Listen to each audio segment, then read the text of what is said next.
Hello again. Hey, Fire Agate Mark here. I just wanted to see how everybody's doing. I wanted to check in and put out another video. It's been a long time. Thank you everybody for liking and subscribing. Thank you everybody for all of your support. Thank you Cutting Edge Supply, Nick Alexander. If you're checking out for the first time, make sure to use promo code MARK. Get your discount on some of the most best tool selection I can imagine. Thank you Diashine for constantly putting out amazing products. Thank you so much Lapidary Dave. It's great to hear from you. Can't wait to meet up in Tucson. Thank you Sweet Jim. It's going to be amazing just getting together and maybe doing a little carving. We'll see. I'm just looking forward to it, and I'm excited about all the things to come. So I just wanted to check in. It's been a long time. Oh, thank you Fat Guy Tie-Dye for the amazing tie-dyes. Favorite color. All right, I'll talk to you soon, and thank everybody. Let's get back to some fire agate. Alrighty then. We've got a few different pieces that I was deciding to work on, but these larger ones, these are slow projects. They take some time. So you got to do them in stages. You can't, well, I personally can't do it all at once or it just burns me out. But this Slaughter Mountain is some old stuff and just beautiful. You can see hints of that blue purple above a really pretty yellow that goes way to some green. Let's just see if we can zoom in a little bit.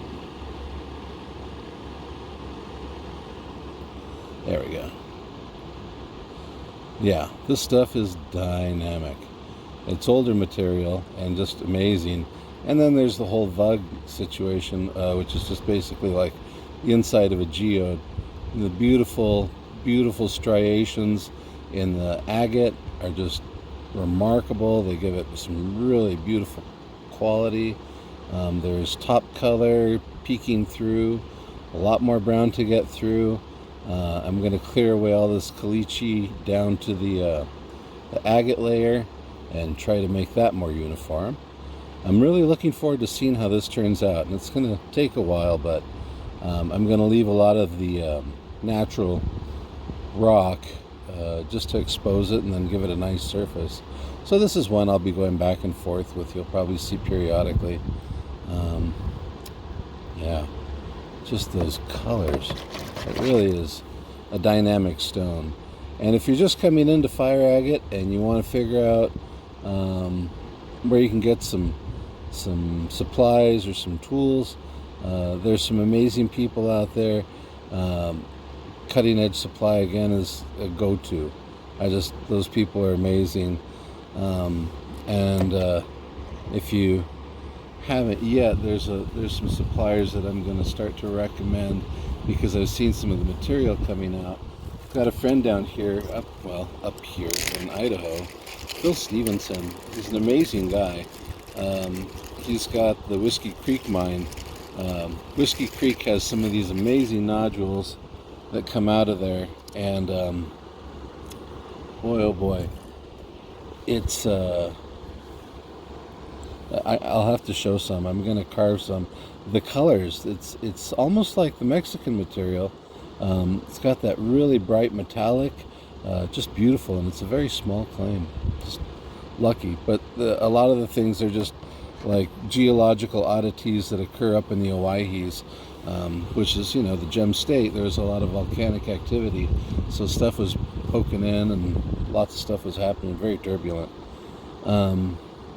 This here piece I labeled it Slaughter Mountain, but I actually think this is Deer Creek. I'm not sure. I'm gonna have to check a little more closely. It might have got mixed up, but this particular one I carved maybe 5 years ago for a buddy, and I was trying to make sure I did all the contours and got in there, but a lot of it was missed. So what I'm going to do with this one is come in with fine 1.6 millimeter dental tools and then go down in the brown parts, leave the colorful parts alone, but then just contour each of those bubbles, making it back to the round shape that it was initially.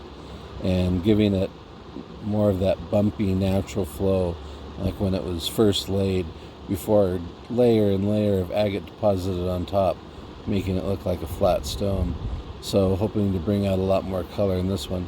And it's dopped. Basically this one is hot glued to a candy apple stick that just cut the sharp edge off. Or you can keep the sharp edge and stick it in your holder. Another thing is the sharp edge is really fun for coming in, and when this is in a rough state, not here, but you can usually get rid of micro abrasions in fine areas if you just kind of dig at it with that bamboo. It wears it down eventually. Sorry my hands are beat up. I've been putting stuff on them, but constant washing, bleach water just kind of wrecks them. Let's see.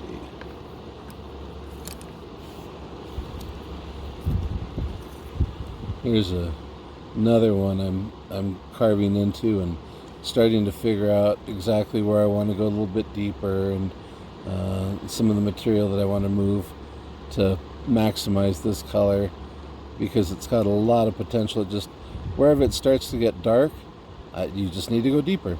And that's not always true. It depends on the quality of the agate. If you have a high quality agate and there's lots of layers of color that'll support it, that's fine. You can tell from the edge here how it goes down. You know, you can see the different layers. If not, you'd have to window the stone or open it up to see what the different layers are. And you'll see that it's a map. Down here there's that kind of yellow to rust, yellow, rust, green, rust, maybe a teal green. The colors change, so you can map them. And then sometimes it's the same here to here. Not always. Sometimes there are 2 or 3 different bubbles formed and got pushed together. Fire agate can be tricky that way. But sometimes you get lucky and the whole stone is that way.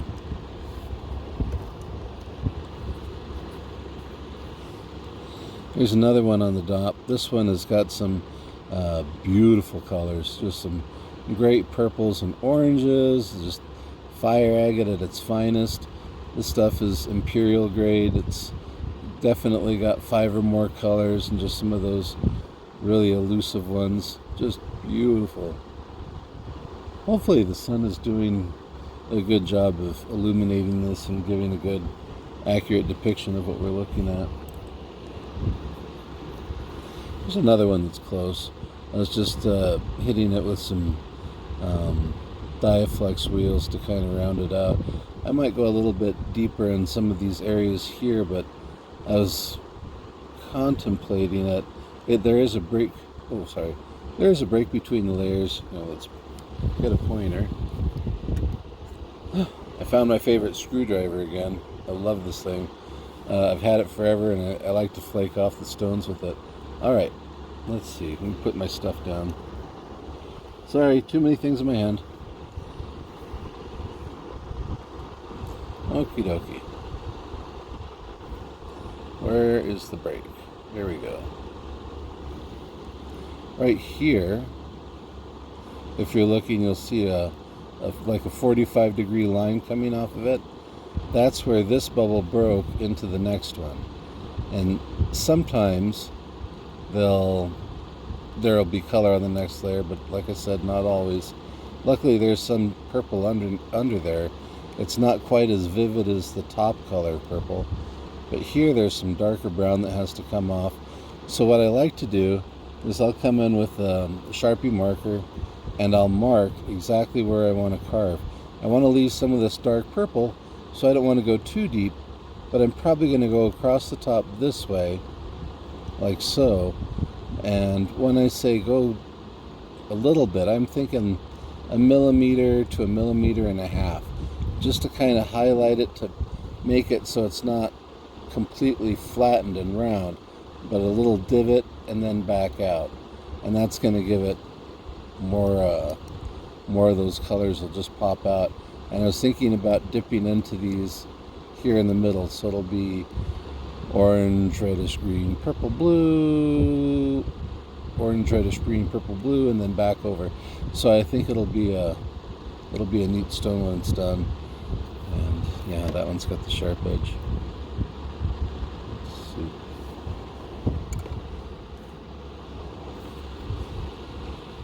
This one's getting close too.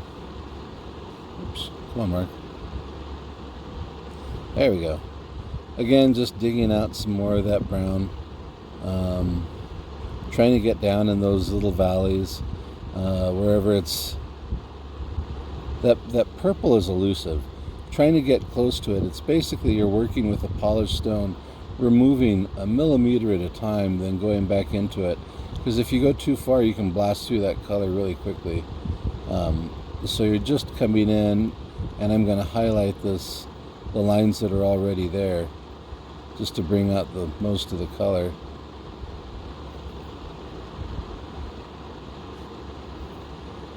This one's got some nice colors, blue, green. That purple is almost positional, but it's the last color of purple before this, so I think it's just going to be just the most minute dip into here and over here. I want to preserve some of this purple because I like the way it plays with the rest of the colors in the stone. So that's another one I'm working. Here's one that's getting close too.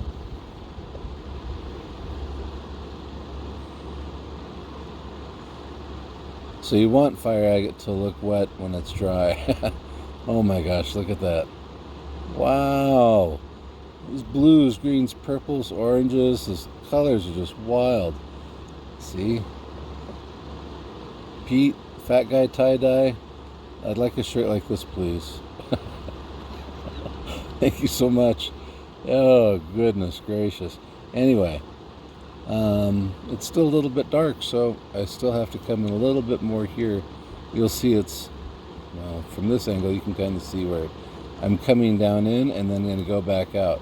Where it's still brown, it's like, figure mud has filled in the hole where the color is. But the colors are really deep. I mean, almost the whole width of the stone. And as a matter of fact, they are. There's color on the reverse of the stone. Alright. Alright, here we are again. Let's see. Let's get that water a little bit higher. That'll work. And there's going to be a difference as I'm working. You'll hear it. When I say caliche, it's this fine clay, volcanic clay that comes up, and it's got a different feel and a different sound. Notice I'm trying to use the whole width of the tool. Don't be afraid of it. If you gently press up against it, it's not going to hurt you. If you bear down, it's not good for you. And that's as much pressure as you'd want to use with the stone. You notice I'll turn it frequently and check it, just because you don't want to miss something. Oh, the luck of being outside is the wasps and the bees. I love them.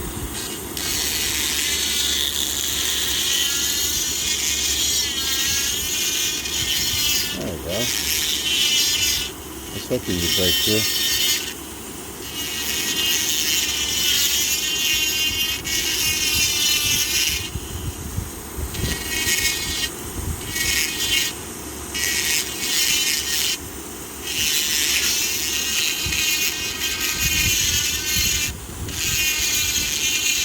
The most important thing about fire agate, staying adaptable. Stopping, pausing, reading stone, being willing to change if you find a better color, pattern. You gotta stay flexible. I'm using about a ½ ounce of pressure there, maybe less.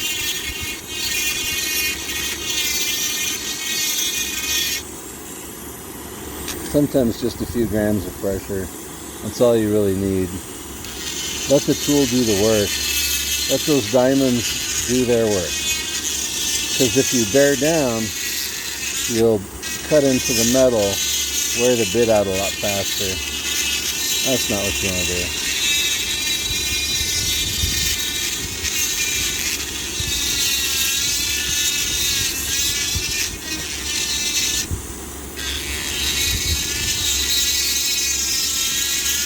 I will have some fire agate here again in about a month or two. I'm waiting on some friends from a couple different spots. I'd like to get a little selection of material.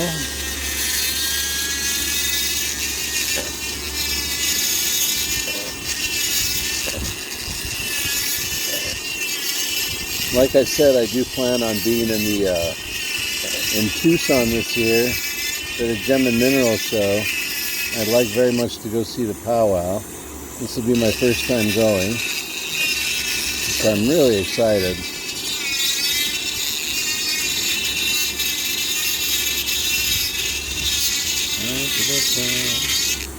Hey, does anyone out there do Instagram?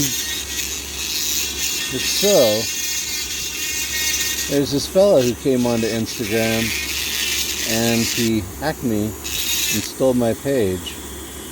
So, if you're following me on Instagram, I'm going to flash a little snap of his page. So, if you could do me a huge favor, go in there and report him, because that's not me. And the picture on the front, that's not me. Matter of fact, within my Instagram account are pictures of me and my daughter, and now that sucker is using them as his own. And Instagram won't stop it for some reason. And after 8 or 9 months of somebody else pretending to be you, it gets kind of old. And they won't do anything.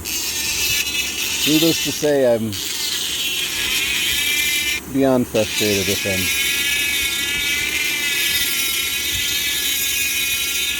Notice how that bit just melts in, and I mean, I'm really not bearing down at all.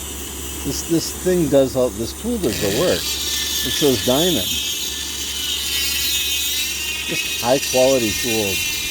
And again, this is from the Cutting Edge Tool Supply Sintered Burr Wallet. If you don't have one, you know what you want for Christmas, your birthday, anything. Just get one of these things. It's going to make your job so much easier. If you're doing this kind of carving, it gives you every shape, every I don't know, coarseness, everything. Boy, I'm really excited getting to meet some of these people for the first time in Arizona. It's been a while.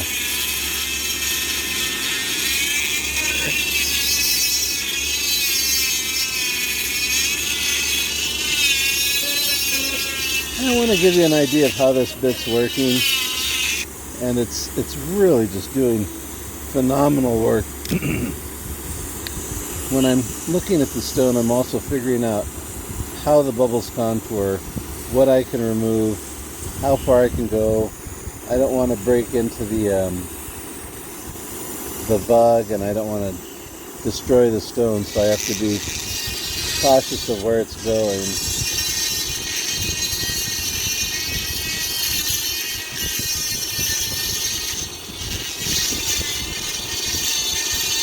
Again, only a few grams of pressure, maybe a quarter to a half ounce.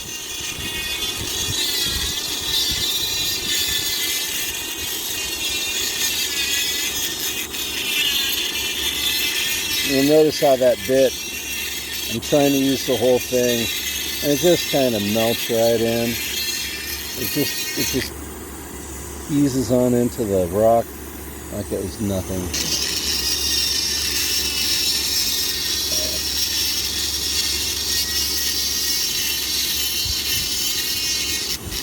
You'll notice you can hear my voice because I'm not wearing a mask, and I consider that a huge no-no.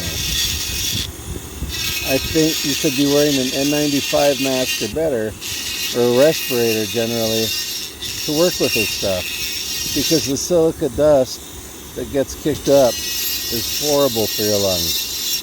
It's like little tiny fish hooks. They get hooked in there and they can be very dangerous.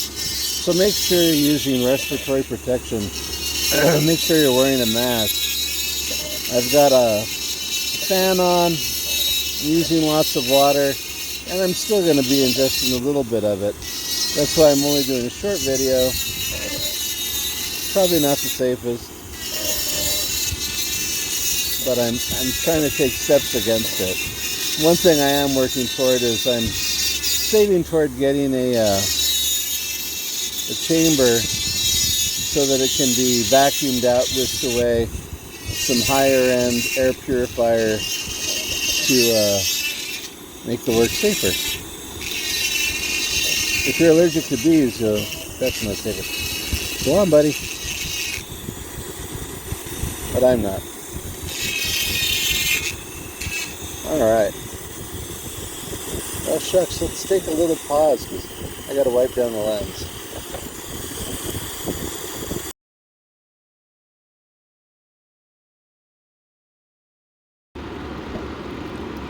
Alright. Got my water flow. I have the drum. Let's kick this into gear. I've got about 5,000 or 6,000 RPM. I'm just going to remove this little shelf of chalcedony up here.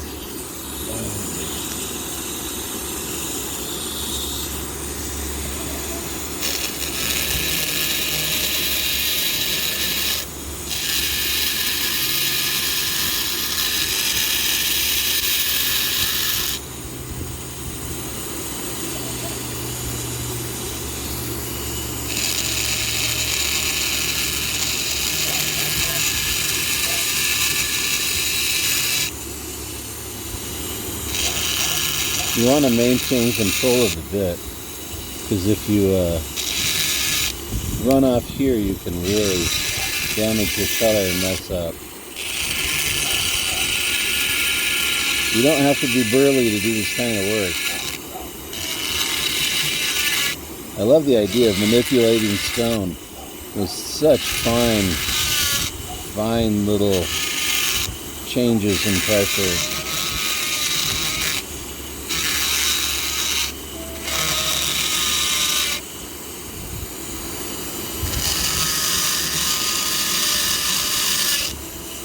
And so rapidly too.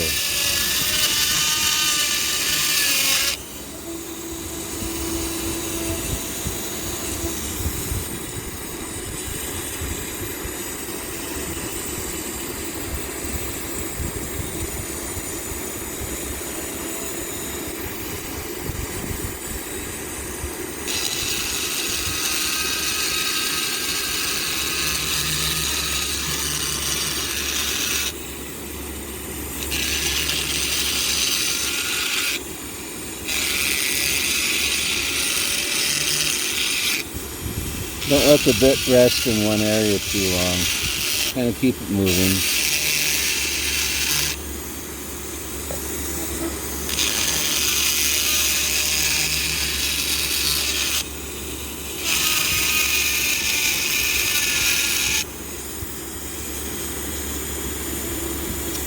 Since that blue-purple is right the first layer underneath that chalcedony, I'm only going this far.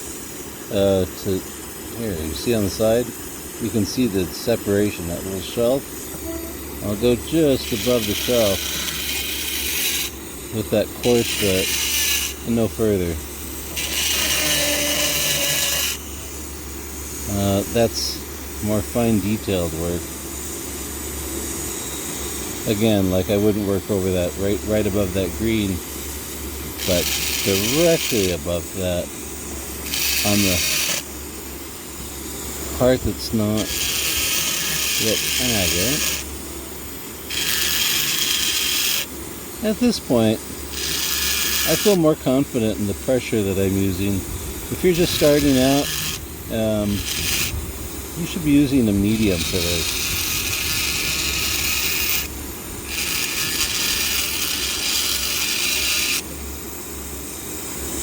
we go. We're down to that first layer of agate.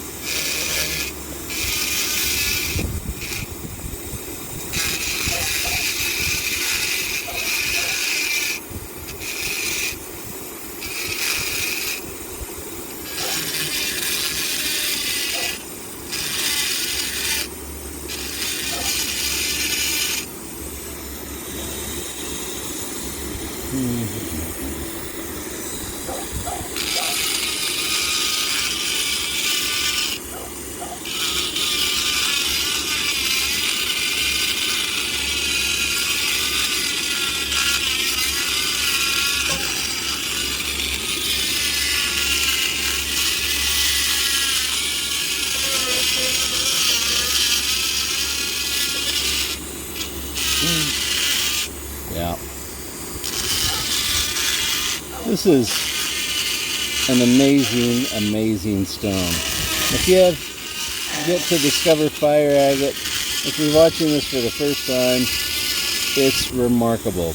You're taking the stone, transforming it, going from that brown, muddy color. I mean, some of this host rock, you think of that, would you look down and would you pick that up? Maybe not. Once you flipped it over and you saw the colors, obviously, you're going to want to put that in your pocket.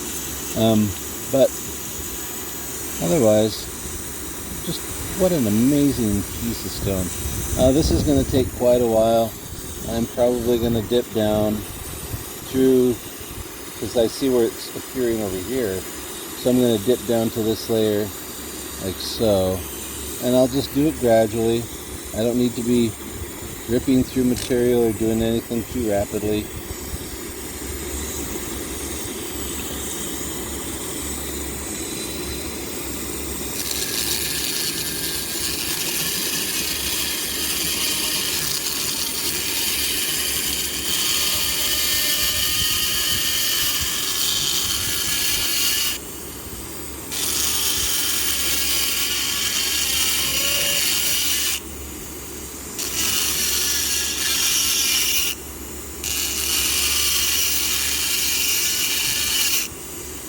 Well, I hope this isn't too long a video. I'm just basically, I can easily get carried away with this stuff and just keep carving.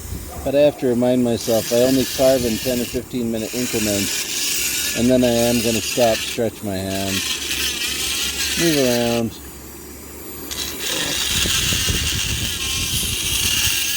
Because I want to reset. I want to reassess my eyes. Make sure when I look at the stone, it's kind of a fresh perspective.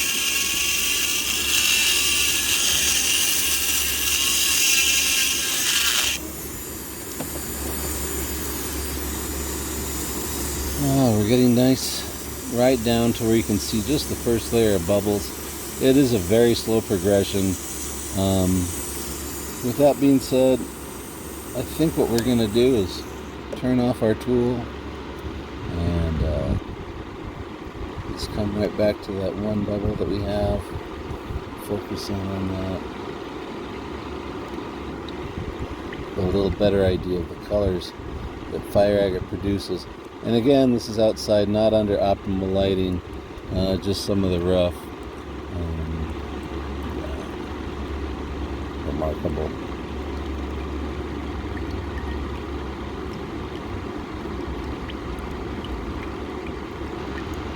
Well, thank you for watching. If you haven't yet, please click like and subscribe. I'll be right back soon with more content. I appreciate everybody, and you have a wonderful day.